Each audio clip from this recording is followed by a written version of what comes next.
توحید پہنچائی جائے، اور ساتھ ساتھ اہل ایمان اور اہل اسلام نو نصیحت اور تذکیر کا سلسلہ جاری رہے۔ قرآن پاک جو آیات خطبہ مسنونہ اندر پڑھی آنے یہی بات بیان فرمائی، فذکر انما انت مذکر۔ پیارے حبیب جناب محمد صلی اللہ علیہ وسلم نصیحت کیجئے، واعظ کیجئے، یقیناً تہاڈی حیثیت، تہاڈی شان اور مقام ہے کہ انت مذکر، تہاڈی خوبی ہے، تہاڈا وصف ہے کہ تسی مذکر ہو، کمانا کہ تسی نصیحت کرنے والے، لست علیہم بمسیطر، تسی انہاں دے اوپر دروغے یا جبرن منوانے والے نہیں، تہاڈی حیثیت مقام شان ہے کہ تسی نصیحت کرنے والے، نصیحت جاری رکھی، واعظ جاری رکھی۔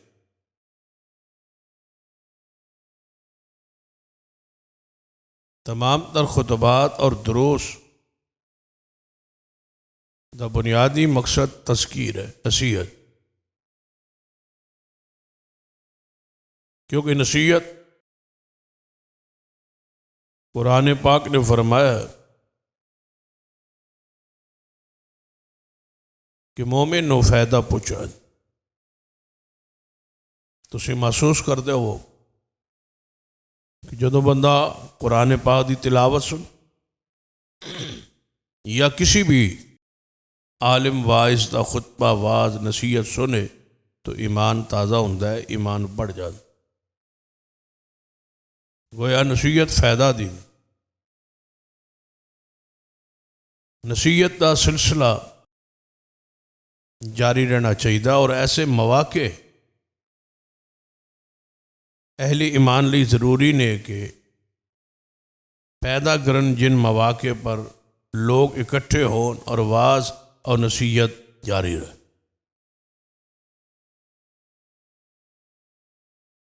نبی علیہ الصلوۃ والسلام کوئی موقع بھی بندا تے آپ اپنی امت نو، اصحاب نو کوئی نہ کوئی نصیحت، کوئی نہ کوئی واعظ کر۔ بعض دفعہ کوئی موقع ایسا ہوتا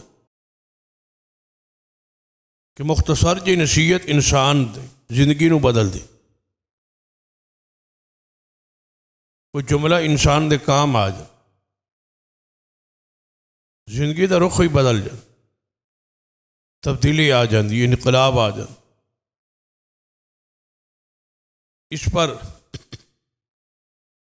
بہت سارے واقعات قرآن پاک اندر اور حدیث اندر محفوظ، چونکہ ساڈا موضوع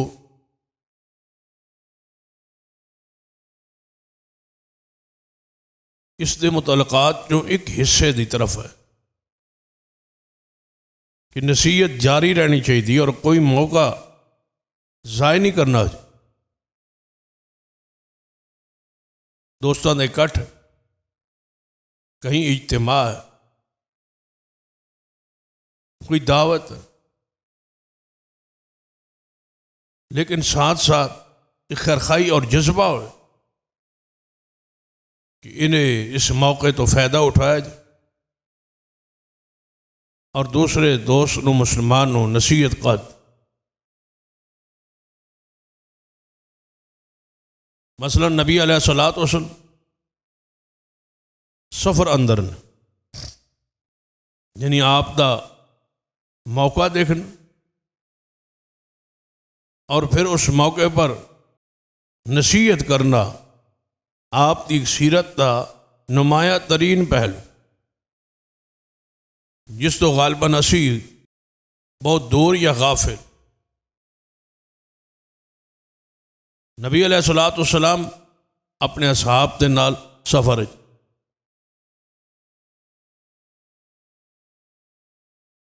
سفر اندر خیمے لگائے،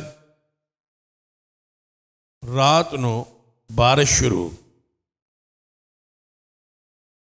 اور بارش بہت زیادہ ہو تو لازمی امر ہے کہ کافی عرصے بعد بارش ہوئے اور پھر طلب ہوئے، ضرورت ہوئے، موسم ہوئے تو بارش ہو، پھر علاقہ ایسا ہوئے جہاں کوئی کھیتی باڑی واسطے پانی اور بارش تو علاوہ ہے ہی نہیں، تو لازم امر ہے کہ لوگ اکٹھے ہون تو اس بارش کے بارے کوئی نہ کوئی باس، خوشی، تبصرہ ہوئے گا۔ تو بارش پر تبصرے شروع ہو تو نبی علیہ الصلوۃ والسلام نے اس موقع نو یعنی اصل جو گفتگو کرن دا مقصد ہے، جو بات سمجھانا مقصود کہ کوئی موقع مومن خالی نہ چھوڑ، واعظ تبلیغ جاری رہے، اس دے علم چ نہیں کہ کیڑے موقع تے کس شخص نو بات اثر کر جائے، اور ایک بندہ درست ہو جائے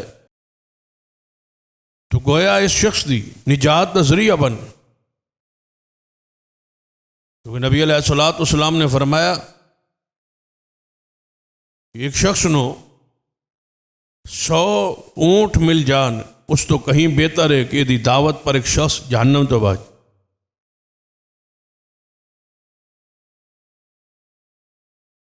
نبی رحمت صلی اللہ علیہ وسلم کی کوشش یہی سی، تڑپ یہی سی، ہرس یہی سی کہ کفار مارے جان نہیں بلکہ جنت دے داخلہ انہیں نصیب ہوئے۔ کافر مٹانا اور مکانا کمال نہیں، انہوں جنت دی راہ تے چلانا کہوں۔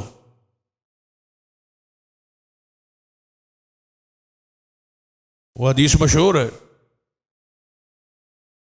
نبی علیہ الصلوۃ والسلام نے ایک صحابی نے ایک شخص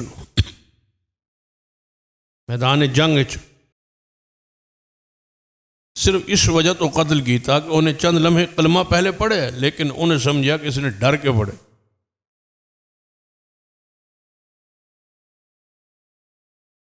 جہاد جاری، اس صحابی نے اس کے اوپر تلوار جدوں تان لی تو اور تلوار کھڑی کر لی، اس نے سمجھا کہ میں مارا گیا۔ انہیں سمجھا کہ بچن دا واحد راستہ ہے کہ بجائے تلوار کھان دے، قتل ہون دے، کلمہ پڑھ لے۔ اس نے کلمہ پڑھ لیا۔ صحابی رسول نے یہ سمجھا کہ یہ تلوار تو ڈر کے، موت تو ڈر کے کلمہ پڑھ، انہیں قتل کر۔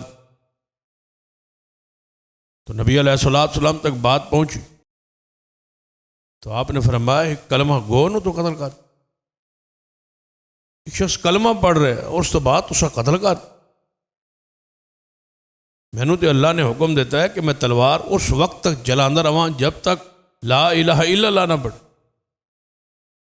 میں نے اللہ نے یہ حکم دیتا ہے اور تسا کلمے تو بعد ایک بندے نو قتل کر۔ صحابی رسول نے اپنا عذر پیش کیا، یا رسول اللہ صلی اللہ علیہ وسلم وہ کلمہ ڈر کے پڑھ رہا سی۔ آپ نے فرمایا کیا تو اس دا دل چیر لیا سی اور ویکھ لیا سی؟ یا رسول اللہ نہیں۔ فرمایا پھر فیصلہ اس دے دل دی بنیاد تے تو کس طرح کہہ سکتا؟ یعنی ایک مقصود یہ ہے کہ کوئی شخص کلمہ پڑھ لے، رائے راست پہ آ جائے، تبلیغ قبول کر لے، نصیحت قبول کر۔ ساری ذمہ داری یہ ہے فذکر انما انت مذکر، محبوب سمجھائیے، نصیحت کیجیے، آپ کی ذمہ داری، آپ کی شان نصیحت کرنے والے۔ لست علیہم بمسیطر، آپ نگہبان، داروغہ، جبرن کلمہ پڑھان والے نہیں کہ زبردستی کلمہ پڑھا، لا اکراہ فی الدین، دین جبر نہیں۔ تو نبی علیہ الصلوۃ والسلام نے موقع سمجھا کہ بارش ہو گئی، بارش تے گفتگو جاری، بارش دے بارے تبصرہ جاری، کیوں نہ اس موقع پر نصیحت کر دی جائے۔ یعنی گاہک تواڈے کول ہے، ایک ہم سفر ہے تواڈا، تسی اودے نال سفر کر، سفر کی گفتگو شروع، تسی موقع سمجھا کہ اگر اس موقع تے اس نصیحت کر دیتی جائے، کوئی بات سمجھا دیتی جائے، تی ہدایت نظریہ بن، اس موقع نو غنیمت سمجھ۔ اس طرح کوئی گاہک ہے، تسی دکان تے بیٹھے، کوئی ایسی بات چل نکلی سیاست پر، دین پر، مذہب پر، تو تم سمجھ دو کہ اس موقع تے اس نو بات ہے کہہ دیتی جائے، سمجھا دیتی جائے، ہو سکتا ہے اس سے اثر کر تے اپنا وہ فریضہ پورا کیجیے۔ نبی علیہ الصلوۃ والسلام جب صحابہ کرام نے تبصرہ بارش پہ شروع کیا تو آپ نے ایک عقیدے دا اہم ترین پہلو چند لمحے اور چند جملے سمجھا۔ آپ نے فرمایا میرے صحابہ تسی بھی سارے بحث کرتے رہو بارش پر، لیکن آج کی جو رات کی بارش ہے اس کی وجہ تو کچھ لوگ جہنم میں چلے گئے اور کافر ہو، اور کچھ لوگ مسلمان اور مومن رہے۔ صحابہ کرام اس بات پر چونکے، متوجہ ہوئے۔ دیکھیے کہ نبی علیہ السلام نے اس بات دا انجام پہلے بیان کر، وجہ بعد بیان کہ اس نے ذرا توجہ پڑے، لوگ برے کان لگا کے میری بات نو سنن گے۔ تو آپ نے فرمایا بارش کی وجہ تو آج رات کی بارش کی وجہ سے کچھ لوگ مومن ہو گئے، کچھ لوگ کافر ہو۔ لازم بات ہے، بڑی اہم بات، کون فرما رہے؟ محمد مصطفیٰ صلی اللہ علیہ وسلم۔ اور بات کتنی اہم ہے کہ کچھ لوگ بارش کی وجہ تو کافر ہو گئے اور کچھ مومن ہو۔ صحابہ کرام نے سب تو بڑی فکر اپنے ایمان دی سی کہ حضور فرما رہے کچھ کافر ہو گئے کچھ مومن ہو گئے، معاملہ کیا ہے؟ بات نو سنیا جائے، بات غور کیتا جائے۔ حضور فرما رہا ہے، سب صحابہ متوجہ۔ یہ ہے فذکر انما انت مذکر، کہ محبوب نصیحت کیجیے، واعظ کیجیے۔ صحابہ کرام نے فرمایا یا رسول اللہ صلی اللہ علیہ وآلہ وسلم بارش کی وجہ تو کچھ کافر اور کچھ مومن ہو گئے، انہوں نے ذرا سمجھائی۔ آپ نے فرمایا جس نے آج بارش تو بعد یہ تبصرہ کیا کہ آج بارش فلاں ستارے کی وجہ سے ہوئی، وہ کافر ہو۔ یہ بدعقیدگی اور بدفعلی آج بھی ساڑھے معاشی موجود۔ بارش کے بارے مختلف علوم ایسے نے جڑے بیان ہوتے، فلاں ستارہ فلاں جگہ پہ آ جائے تو بارش ہو جائے، چاند کے آس پاس بادلوں کا دائرہ بن جائے تو بارش ہو جائے۔ یہ سارے تکلفات کہنے کی ضرورت کی، مومن کو کتنا آسان جملہ ہے، اللہ دے حکم نال بارش ہو، اللہ کے امر سے بارش ہو۔ اب اس نے نظام کی بنایا، یہ اس دے علم۔ تسی اپنے معاملات سارے اختیارات اللہ تبارک و تعالی ذات طرف سپرد کر، اور جس نے یہ بات کہی کہ آج کی بارش اللہ کے امر سے ہوئی، اللہ کے حکم سے ہوئی، وہ مومن رہے۔ نبی علیہ الصلوۃ والسلام نے موقع سمجھا کہ اس موقع پر واعظ ضروری، اور اس نے یہ بھی بات بٹھا لی، کہیں مجلس محفل گفتگو کوئی ایسا جملہ جڑا توحید دے خلاف، سنت دے خلاف، شریعت دے خلاف، حدیث دے خلاف، کسی بھی عقیدے دے خلاف کوئی جملہ سن لو، ہر مسلمان پہ لازم ہے کہ اگر اس نے اللہ نے قوت اور طاقت زبان دی بخشیے تو اس جملے دا رد کر، بولے۔ فرض ہے اس پہ بولنا، اپنا اظہار ناپسندیدگی تو کرے، یا وہ محفل یا مجلس چھوڑ دے جس کے اندر قرآن اور حدیث کا مذاق اڑایا جا رہا، یا پھر بولے اور دفاع کرے۔ کہیں بھی کوئی ایسی بات مت دیکھیے کہ خوشی کا موقع ہے یا غمی کا موقع، جہاں برادری اکٹھی ہے، فلاں لوگ اکٹھے نے، کوئی مسئلہ نہیں، یہ انہوں کا عقیدہ ہے، جو کچھ بیان کرتا ہے کرن دو، ایسا نہیں، مومن ایسا نہیں ہو۔ اس لیے مثالیں بھی احادیث موجود ہیں کہ غیرت حمیت جب تک پیدا نہیں ہوئے گی اس وقت تک گویا تھوڑے اندر ایمان دی وہ حرارت آئی۔ مشہور واقعہ ہے، خلیفۃ المسلمین سیدنا ابو بکر صدیق رضی اللہ، باہروں گلی چو جا رہے سو، راستے تو گزر رہے، اندر یہودیاں دی محفل مجلس لگی ہوئی، انہاں قرآن دی آیت دا مذاق اڑا، یہودیات کہ آج کل اللہ تعالیٰ قرض اور زکوٰۃ منگ رہا ہے، ناؤذ باللہ، اللہ غریب ہو گیا، اللہ فقیر ہو گیا۔ سیدنا صدیق اپنے راہ تے جا رہے سن، جا سکتے سن، لیکن رک گئے اور اس محفل داخل ہو کے اس کہنے والے کے منہ پر جا تھپڑ دی کہ اللہ کی توہین کر رہا ہے، وہ یہودی تھا۔ اس تو بڑا بڑا کفر انہاں چ موجود ہے، وقالت الیہود عزیر ابن اللہ، لیکن سیدنا ابو بکر صدیق رضی اللہ تعالیٰ نے کان وچ ایسی آواز پڑی ہے جو عقیدہ توحید کے منافی ہے، تو سیدنا صدیق نے برداشت نہیں کی، داخل ہو، روکا ٹوکا، من رأى منکم منکرا فلیغیر بیدہ، ہاتھ سے روکا۔ اس پر اور کئی مثالیں موجود ہیں، مثلا بخاری شریف دی وہ مشہور حدیث کہ نبی صلی اللہ علیہ وسلم انصار صحابہ کے ہاں، انصار قبیلے کے ہاں شادی کے پروگرام، نبی علیہ الصلوۃ والسلام شادی وچ مدعو سن، حضور تشریف لے گئے۔ سب تو زیادہ خوشی دا موقع یہی ہوتا ہے نا، شادی دا۔ پھر شادی دے موقع دے کئی ایسی چیزاں ہوندیاں جڑیاں اہل دین لئی، اہل ایمان لئی ناقابل برداشت، یعنی کئی رسماں، کئی گانے بجانے، ڈھول، ایسی چیزاں فوش بے حیائی والی، ساڑی شادی دا، ساڑے فنکشناں دا حصہ۔ ان دو ہی صورتاں یا برداشت کرے یا پھر بولے۔ یہ فیصلہ تھوڑی ایمان نے کرنا، تھوڑے اندر دا جو ضمیر ہے، جو اندر ایمان چھپے ہوئے ہے، اس نے بولنا ہے، بول جاوے تو اس دی مرضی ہے، برداشت کرے تو اس دی مرضی۔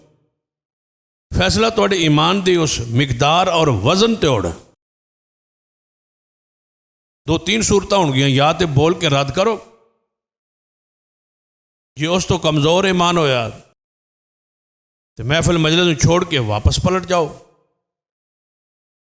تو یہ ایمان بجھیا ہوئے گا، مردہ ہوئے گا، پھر تسی برداشت کرو۔ اور یہ جو ایمان دے بارے ہی ہے نا، کہ جس ایمان نے تانوں گناہ دے خلاف بولن نہیں دیتا، وہ ایمان کل قیامت نوں جنت ہی کیویں لے جائے؟ جنت ایمان دی بنیاد تے، خاندان دی بنیاد تے نہیں، نسب دی بنیاد تے نہیں، شکل دی بنیاد تے نہیں، حسن اور جمال دی بنیاد تے نہیں، جنت تے صرف ایمان دی بنیاد۔ تے فیصلہ تساں کرنا ہے کہ تہاڈا ایمان اس لائق ہے۔ ہن مثال کچھ لوگ نماز واسطے مسجد آندے نے اور کچھ نہیں آندے، جڑی چیز انہوں نے لے کے آ رہی ہو ایمان ہے، تے جڑے نہیں آ رہے انہوں نے ایمان دا معاملہ، ایمان دا مسئلہ ہے، ایمان دی کمزوری۔ یعنی اس ایمان دی بنیاد تے جنت تے جانا چاہتا ہے جس ایمان دی بنیاد تے اذان تو بعد مسجد نہیں آ سکتا، مسجد تک تو پہنچیا نہیں، دنیا جنت دے ٹکڑے تے مساجد، جنت دے باغ تے مساجد. جی اذان تو بعد تو مسجد نہیں آ سکیا تو کی خیال کرنا ہے کہ ایمان تینوں جنت ہی پہنچا دے. یہ تو جنت کی کیاری چ نہیں لے آ سک، یہ جنت دے باغیچے چ نہیں لے آ سک، کامیابی دے اعلان تو بعد نہیں لے آ سک. حی علی الفلاح، انسان فطری طور تے حریص ہے نا لالچ. قرآن پاک نے اذان کیسا جملہ رکھا ہے؟ حی علی الفلاح، کامیابی چاہتے ہو مسجد آ جاؤ. اور شاید اس حرص میں آ جائے، لالچ میں آ جائے، تمے میں آ جائے کہ کامیابی مل جائے. لیکن ایمان بچے ہوئے ہے، ایمان ختم ہوئے، ایمان کے اندر حرارت و تپش موجود. اور نبی علیہ الصلوۃ والسلام شادی موقع پر انصار صحابہ کے ہاں شادی، حضور تشریف لے، حضور گزرے رہے سن اجے، یعنی کہ میں سمجھو کہ شادی والے گھر حضور پہنچے نے، جنہاں دے ہاں دعوت ہے انہاں دے گھر حضور پہنچے، نال ہی وہ چھوٹی چھوٹیاں بچیاں ایسے شادی دے موقع پر، فنکشن کے موقع پہ قبیلے دیاں، خاندان دیاں ساریاں چھوٹیاں بچیاں اکٹھیاں ہو کے ہم عمر آپس ہی کھیل رہی آ. پھر ان کا کھیل کی اسی شادی کے موقع پر بچیاں اکٹھیاں ہو کے دف بجا کے کچھ گیت، کچھ عربی نغمے سمجھ لو یا نعت رسول مقبول صلی اللہ علیہ وسلم بچیاں کہہ دیا. ادھروں حضور داخل ہوئے، ادھر بچیاں نے ویخ، بچیاں نے یہ بات حضور نو ویخ کے محبت عقیدت پیار کہن لگ پئی ہے کہ وہ دیکھو وہ محمد مصطفیٰ تشریف لائے جو کل کی باتوں کو جانتے، وہ محمد تشریف لائے جو کل کی باتوں کو جانتے. نعت پڑھ رہی ہے نا، تو موقع بھی خوشی ہے، تو پڑھن والیاں کوئی جوان بچیاں نہیں، عورتیں نہیں، مرد نہیں، چھوٹیاں بچیاں. تو بچیاں دا کی ہوتا ہے؟ چھوٹے بچیاں دا کی ہوتا ہے؟ مرفوع القلم ہوتا ہے. انہوں نے ہجے حساب کتاب سوال قلم مقرر نہیں ہوئی کہ ان کی گناہ ثواب لکھے جائے. نابالغ ہے، چھوٹے ہیں، لیکن فذکر انما انت مذکر، نصیحت کیجئے محبوب. آپ کی شان یہ ہے کہ آپ کو اللہ نے بنایا ہی نصیحت کرنے والا ہے. حضور نے روکا ٹوکا، وہیں رک گئے، آگے نہیں بڑھ. جی میں ایسے آنے با ہوں رنگ بھنگ نہیں پانی چاہیے. وہ شادی ہے، وہ خوشی ہے، یہ جو موقع تے جڑا ہے انہوں دی مرضی جو کچھ کر رہے ہیں، انہیں اپنی قبر جانا، اساں اپنی جانا، انہوں نے اپنی جانا ہے. پر تیری قبر جب تو جا سے تے وہ ویک کے جا رہے ہیں نا، تو بھی کوئی سزا جزا تے تین بھی ہونی ہے. انہیں اپنی جانا تے ہے، لیکن تیری قبر بھی تو کوئی روشنی لے کے جائے نا، اندھیرا لے کے جانا، ضلالت لے کے جانی، بے حیائی لے کے جانی، ایمان دے منافی چیزاں قبر نال لے جانی. تیرا امتحان ہے، آزمائش، ہاتھ کے روکتا ہے یا زبان نہ روکنا، محفل چھڑ کے ٹر جانا ہے یا برداشت کرنا. یہ فیصلہ تو ہے کر، تیرے ایمان نے کرنا ہے. جو اندر ایمان دی چنگاری ہے اس نے کرنا. نبی علیہ السلام ہوئی روک کے اور فرمایا، بیٹیوں بچیوں کیا کہہ رہی ہو؟ جیڑی نعت تسی پہلے پڑھ رہی ہیں سو وہ نعت ٹھیک تھی، وہ صحیح تھی. جو اس جملے سے پہلے آپ پڑھ رہی تھی، طال البدر علینا، 14.5 دا چند چڑھ آئے، کون؟ محمد صلی اللہ علیہ وسلم. فرمایا وہ حق ہے، وہ سچ ہے، یہ میری شان ہے، یہ میرا حسن ہے، یہ میرا جمال ہے، یہ میرا مقام ہے. لیکن نعت پڑھتے پڑھتے جڑی گل تسا کہیے نا کہ ہمیں وہ آ گئے جو کل کی باتیں جانتے ہیں. بیٹیوں یہ شان میری نہیں، یہ شان اللہ کی، یہ میری شان جو ہے وہ میری بیان کرو. اپنی شان سے نہیں روکا، اپنی نعت سے نہیں روکا، نعت کے اس جملے سے روکا ہے جیڑا جملہ نعت کا قرآن اور سنت کے خلاف تھا. وہ نعت نہیں پڑھنے دیا، اور وہ نعت ہوتی ہی نہیں. یہ بات بھی ذہن میں رہا۔ نعت ہوتی وہ ہے جو محبوب کی تعریف میں ہو اور قرآن کے مطابق ہو، حدیث کے مطابق۔ شان وہی ہوگی، نعت وہی ہوگی۔ یہ شان حضور کی نہیں، وہ حضور کی نعت نہیں ہے، وہ حمد ہے، وہ اللہ کی۔ کل کی باتیں جاننا یہ شان رسول نہیں ہے، یہ حمد الہی ہے، یہ اللہ کی حمد۔ حمد اور نعت میں فرق ہے نا، ہر بندہ سمجھتا ہے حمد اور نعت میں فرق ہے۔ حمد اللہ کی تعریف ہے، کل کی باتیں جاننا یہ اللہ کی حمد ہے، یہ اللہ کی شان ہے، انبیاء کی شان نہیں ہے۔ انبیاء کی جو شان ہے فرمایا وہ بیان کرو۔ فذکر انما انت مذکر، نصیحت کیجئے، کوئی موقع آ جائے، کوئی موقع آ جائے، آپ کہیں نہ کہیں اپنی اولاد میں، بیوی میں، بچوں میں، ماحول میں، دوستوں میں، کاروبار میں، دکان میں، محفل مجلس میں بیٹھے ہیں، کہیں نہ کہیں کوئی واعظ، کوئی دین کی بات دوسروں تک پہنچا دے۔ ایک حدیث کی طرف آئی، 14ویں رات کا چاند چڑھاؤ، مسجد نبوی ہے، تو چاند پوری آب و تاب نہ چمک رہا ہے، دمک رہا ہے، تو محمد مصطفیٰ صلی اللہ علیہ وسلم بھی موجود نے، تو صحابہ ہی موجود۔ تو پھر خاص ایک روشنی چاند کی، وہ ٹھنڈی روشنی، وہ سکون پرسکون روشنی، سارے صحابہ اس نظارے نو ویکھ رہا ہے۔ تو پھر وہ نظارے نال ہور اس نے جمالی اضافہ کہ محمد مصطفیٰ صلی اللہ علیہ وسلم موجود۔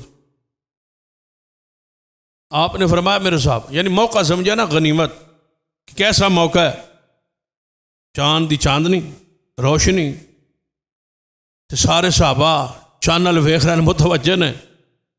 تو نبی علیہ السلام نے فرمایا میرے صحابہ، جی یا رسول اللہ صلی اللہ علیہ وسلم، فرمایا چاند ویکھ رہے ہو؟ بھی یا رسول اللہ ویکھ رہے۔ فرمایا کوئی ویکھنے کوئی دقت محسوس ہوندی؟ یا رسول اللہ نہیں، ہر بندہ ویکھ رہے۔ بندہ اتنے کھڑا ہوئے نا، کچھ بندے ویکھ رہے ہو، کچھ بندے نو دقت ویکھنے چ ہوئے گی، اگے بندے نظر آ جان، کیمرہ آ جائے، کوئی پلر آ جائے، باہر والے نو تکلیف ہوئے گی، انہوں نے پوری طرح ہر چیز نظر نہیں آئے گی۔ لیکن آسمان صاف ہوئے تو چند چڑھے ہوئے، تو کروڑ 2 کروڑ 5 کروڑ 10 کروڑ بھی بندہ زمین تے بیٹھے ہوئے، ہر بندے نو چند ویکھنے کوئی مشکل اور بعد اہل علم نے بڑی پیاری بات کہی کہ چند ایک وصف بھی کہ کھلے میدان بندہ چاند نال ویکھ رہا ہوئے، ویکھن تو بعد پھر وہ سارے بندے مخالف سمت ٹر پہ چل پہ ویکھن والے، ایک اس طرف، دوجا اس طرف، تیسرا اس طرف۔ ہر بندے کو پوچھو چند کہدے نال آ رہے، چند کہدے نال چل رہے، ہر بندہ یہی کہے گا کہ چند میرے نال چل، جدھر میں جا رہا چند ادھر ہے، دوجا کہے گا نہیں چند تو ادھر آ رہا ہے، تیسرا کہے گا نہیں چند ادھر آ رہا۔ آپ نے فرمایا میرے صحابہ چند ویکھن کوئی دقت محسوس ہو رہی؟ فرمایا یا رسول اللہ نہیں۔ تو موقع ہے کہ یہاں واعظ، یہاں نصیحت، یہاں کوئی عقیدہ بیان کر دیا جائے۔ تو نبی علیہ السلام فرمایا جویں تو اج چند ویکھن کوئی دقت نہیں نہ محسوس ہو رہی، ایویں جنت تو رب نو ویکھن کوئی دقت محسوس نہیں ہوئی۔ جی چند ویندے ہو انج رب نو ویکھو، اس طرح اللہ تعالیٰ دا دیدار کرو گے، دعا کرو گے اللہ سب نو اپنا دیدار نصیب فرما۔ اور اس تو بڑی نعمت کو، اس تو بڑی اور نعمت کوئی، اس تو بڑا اور کوئی شرف جنت یہ ساری نعمتیں اس کے مقابلے چنے سب تو بڑی نعمت ہے کہ اللہ اپنے چہرے دا دیدار عطا کرے۔ اور یہ حدیث پاک بھی کہ اللہ تعالیٰ قیامت والے دن اہل جنت نو کہے گا، اے اہل جنت سناؤ میری جنت کیسی؟ اللہ جی بڑی پیاری جنت، ساری نعمتیں پیاریاں۔ فرمایا اب میں ایک اور چیز آپ کو عطا کرنے والا ہوں۔ یا اللہ اور کیا؟ فرمایا میں اپنے چہرے کا دیدار کرانے والا ہوں۔ درمیان جو سارے پردے ہٹا دیتے جا، تسی اللہ دی ذات نو انج ویکھو گے جویں تسی دنیا چند نو ویند۔ ایک اہم ترین عقیدہ دیدار الہی والا محمد مصطفیٰ صلی اللہ علیہ وسلم نے رات دے حصے اندر جو سارے صحابہ کرام اکٹھے اور چانول ویخ رہے نے، حضور نے کہا ہم ترین عقیدہ موقع دیکھ کے فذکر انما انت مذکر، آپ نے اس موقع کو غنیمت سمجھتے ہوئے ایک اہم ترین عقیدے کی وضاحت فرما۔ یہ ہم پہ لازم، علماء پر، اساتذہ پر، بزرگوں پر، باپ پر، ماں پر، جہاں جہاں موقع بنے، اولاد ہو، شاگرد ہوں، کوئی ہو، موقع بن جائے تو انو بات کرنے کا تو وہاں بولی واز کیجئے، یہ فریضہ ہے۔ ہو سکتا ہے تھوڑی وہ بات اثر کر جائے۔ نبی علیہ الصلوۃ والسلام کوئی موقع ایسا چھڑے ہی نہیں جس موقع تے صحابہ کرام نے کوئی نہ کوئی واز اور نصیحت نہیں فرمائی۔ مثلا ایک حدیث پاک وال توجہ فرمائی، نبی رحمت صلی اللہ علیہ وسلم صحابہ کرام دے نال جا رہے، گلی چا رہے تے راستے دے کچرے دا ڈھیر اروڑی۔ ہن دسو وہ موقع چاند دیکھنے کا تھا، یہاں موقع کیسا ہے؟ اروڑی ہے، کچرے دا ڈھیر ہے، تے او دے ہوتے ایک مری ہوئی بکری دا ایک مرے ہویا بچہ اس اروڑی تے پیا۔ حضور گزر رہے نے کولو، رک گئے محمد مصطفیٰ صلی اللہ علیہ وسلم، صحابہ نال۔ آپ نے موقع سمجھا نا، وہ موقع غنیمت ہے، اس موقع تے انہوں نے سمجھایا جا سکتا۔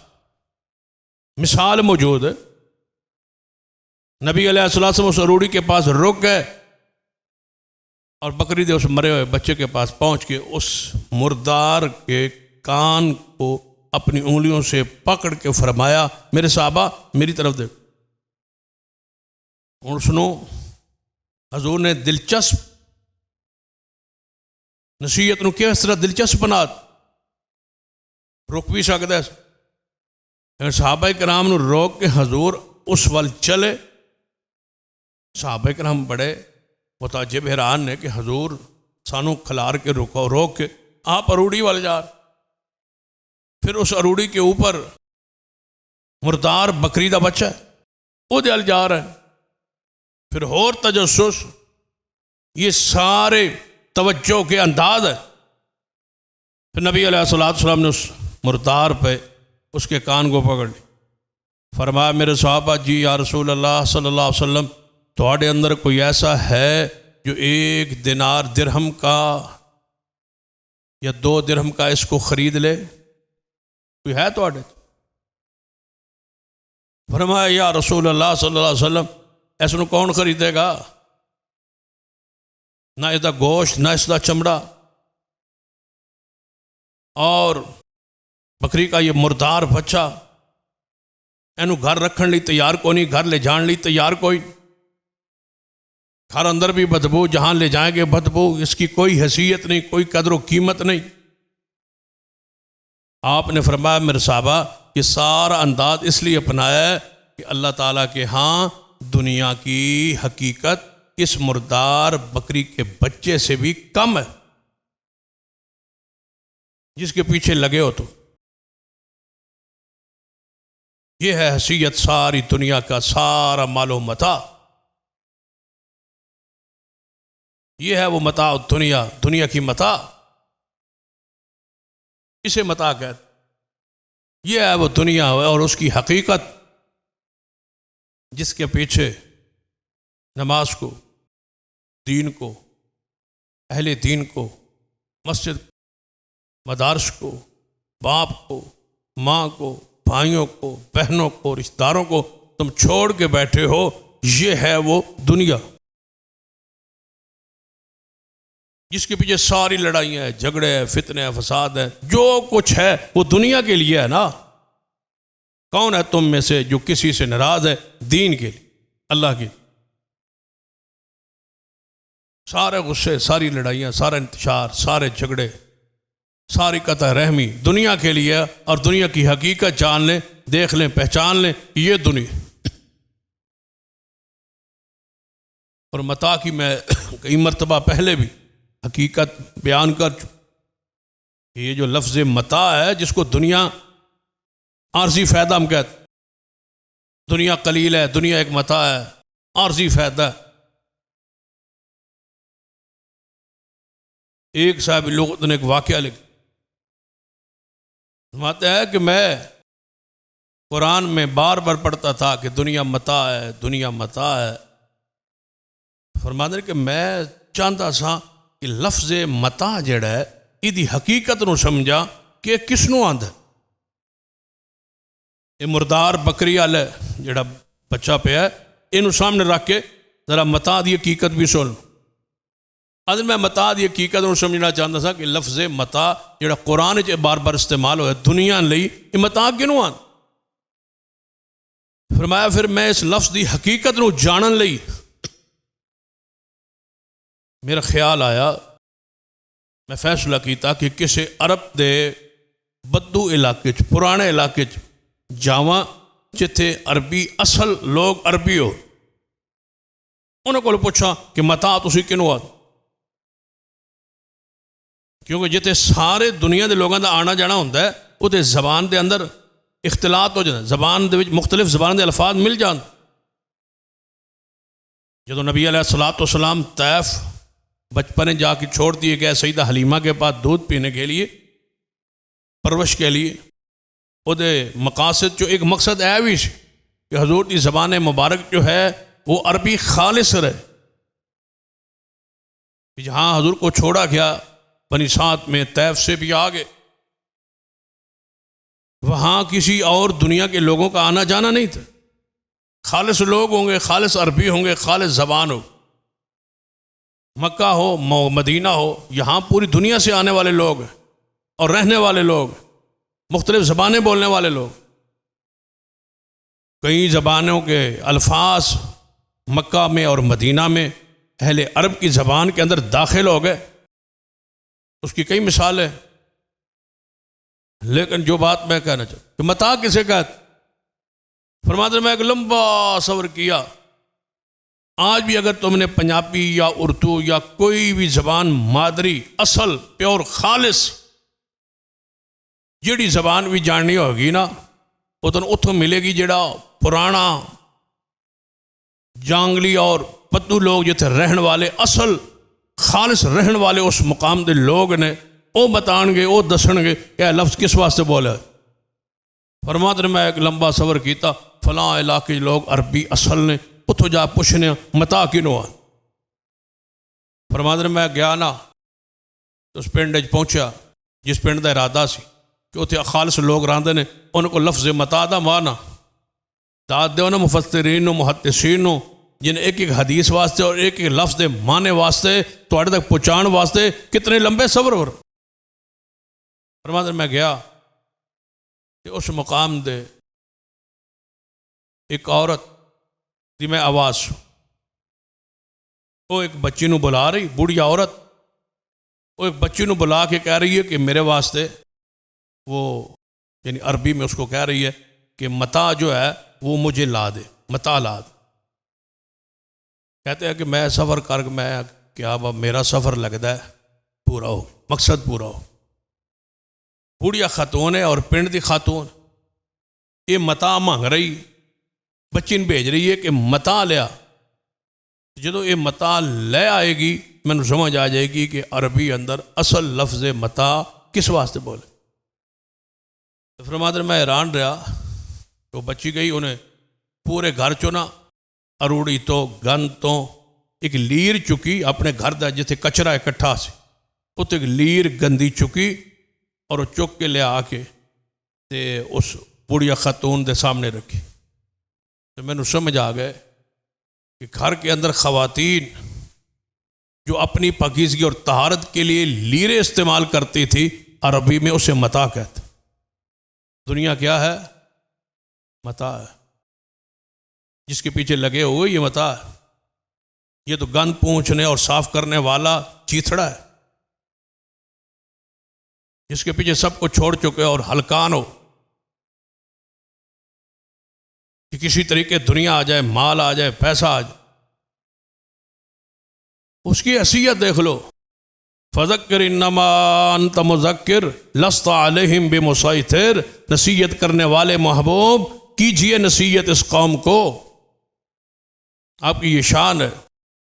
فذکر ان نفعت الذکریٰ سیذکر من یخشی، پیارے نصیحت کیجئے ہر اس شخص کو جو اس سے نصیحت پکڑے یا نہ پکڑے، آپ نصیحت کیجئے، اور جو اللہ سے ڈرے گا وہ آپ کی نصیحت کو قبول کرے، مگر وہی نہیں کرے گا جو جہنم میں جانے والا، جو آگ کے دہکاوے میں جانے والا ہے، وہ نصیحت پہ غور نہیں کرے، وہ اکڑے گا، نخرے کرے گا، تکبر کرے۔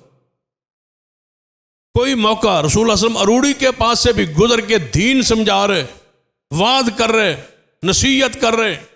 فذکر انما انت مذکر کی تفسیر بنے ہوئی ہے محمد مصطفیٰ صلی اللہ علیہ وسلم۔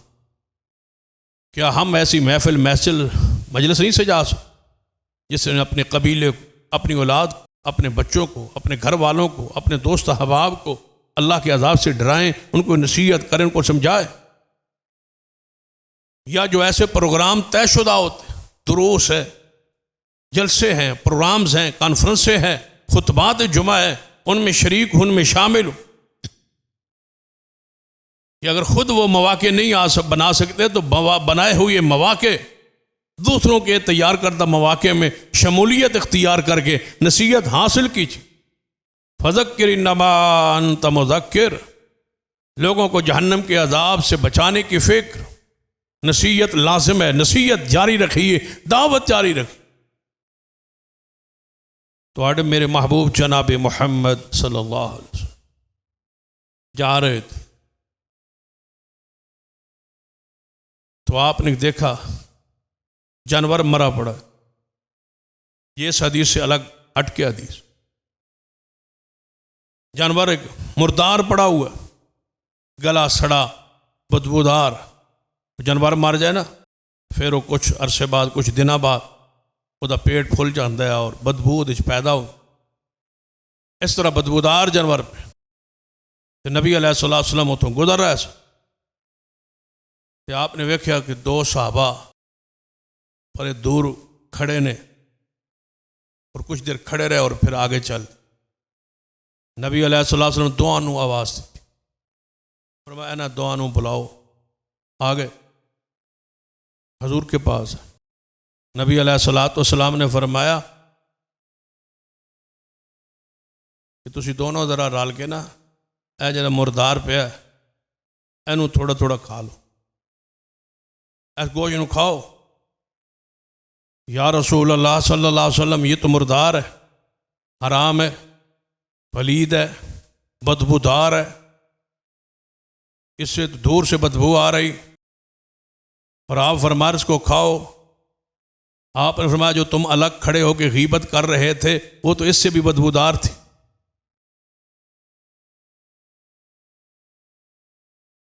نصیحت کا کیسا موقع، وہ دونوں بات کر رہے تھے، سیدنا ماعز رضی اللہ عنہ، ماعز ہے اس سے گناہ ہو گیا، بدکاری کر بیٹھے، رسول اللہ کے پاس آ گئے، یا رسول اللہ صلی اللہ علیہ وسلم میرے کو ہے گناہ، شادی شدہ، فرمایا جاؤ سارے آپ نے حالات واقعات پوچھ کے رجم کا فیصلہ، کہ رجم کرو، اس زمین گاڑ کے تے پتھر مارے۔ جب ماعز رجم ہو گیا نا، رجم کر کے باہر پچھنوں آ رہا ہے سن، دو صحابی وکھرے ہو کے کہنے لگے کہ تو بدکاری کر بیٹھا ہے تو چھپا لویں، تو دس کے تے پتھر کھا کے تے مار کھاندا رہے اور پتھر کھاندا رہے، دونوں الگ ذکر کر رہے ہیں۔ رسول اللہ تک وہی آ گئی، فرمایا انہوں سمجھاؤ، ان دونوں کو سمجھاؤ ذرا، فذکر انما انت مذکر، نصیحت کرو ان کو۔ یہ دو مل کے ایک بھائی کے بارے میں یہ بات کر رہے، کس بھائی کے بارے میں؟